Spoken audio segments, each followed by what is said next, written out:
let's test out if vintage Russian glass is actually worth it.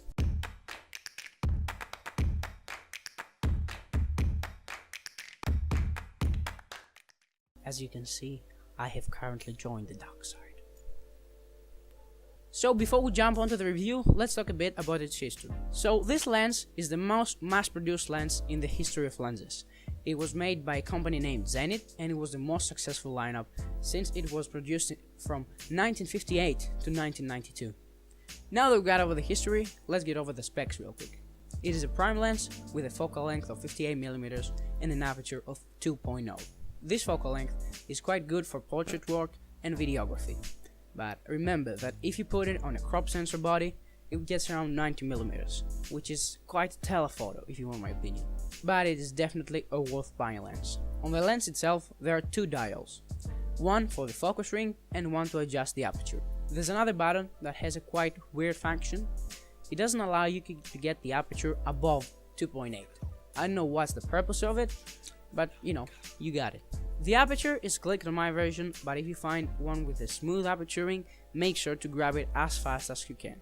The focus ring is smooth, but mine is hard to turn at the edges of the spectrum.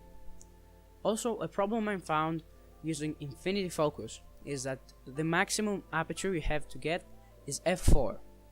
If you go at f2, f3, you can't have infinity focus, but this also depends on the adapter you have. Onto the sharpness of this lens. At f2.0, it is quite sharp in the middle, but really soft at the edges. While at f4, it's very sharp all over the image. Another very important part is the build quality, since it exists for over 30 years. The build quality is solid as it can get. It's made out of pure metal, no plastic parts, and believe me, it's fall resistant. Tested. Problem with it is that it's quite heavy, and that's not good in your hands. Something else to note here is the price of the lens. It usually goes for $10 to $15 on eBay, but I get mine for $20 because of taxes and shipping. Point is, it's really cheap. Now onto the next and probably the best part, the bokeh. This specific lens manages to have a very unique effect called Swirly Bokeh or even cat eye effect. Also, the bokeh walls are as round as they can get. Now let's see a few examples. So as you can see, in terms of bokeh, this lens is clearly a winner, and at f2 you can have some really good low light performance too. Also, in terms of focusing, it is quite okay. The only big problem is that the image stabilization is simply not there. There is none, and that is because obviously this is a vintage lens, really old one, doesn't have any electronics in it, meaning that there's no stabilization whatsoever unless your camera body has it. Otherwise, you're quite doomed. But you can buy some kind of eyepiece or LCD viewfinder to help you stabilize your footage. I'm actually planning to make a video on one soon, so make sure to subscribe and stay tuned.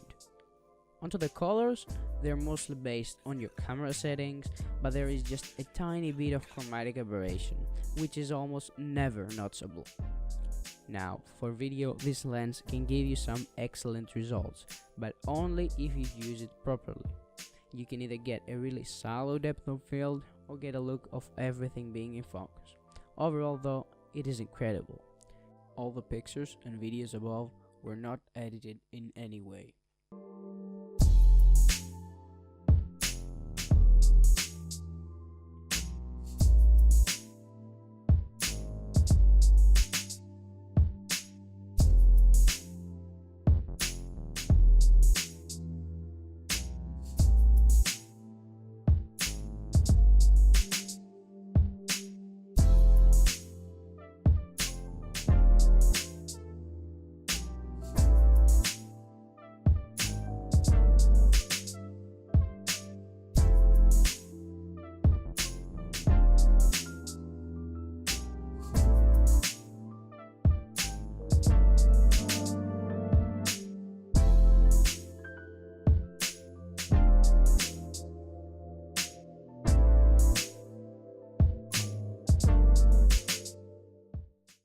So as you saw, the picture quality is supreme and definitely worth the price.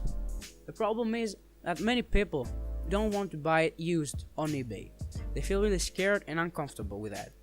But honestly, you shouldn't be, since eBay has updated its return policy and refund policy, and it's easy to get your money back if you get scammed or if your lens simply doesn't arrive. Now let's briefly take a look at an image I got using this lens.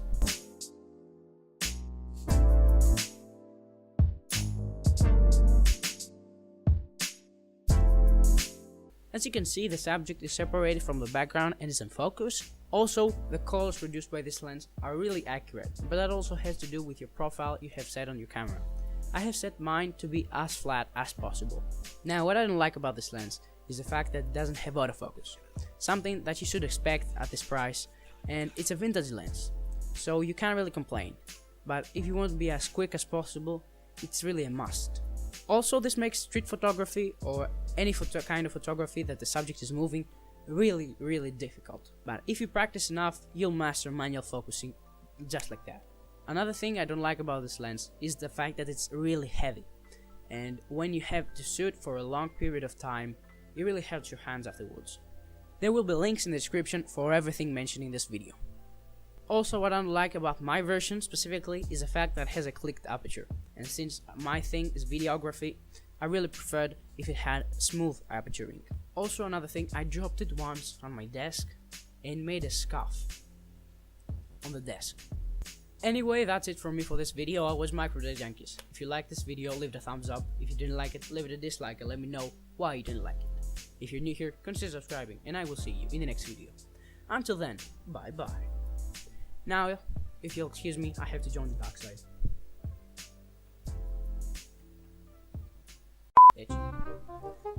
Of 2.0. What the fuck? Definitely big. You can't set the focus at f2. What the fuck? That's fucking wrong. At f2, it's very sharp at the center.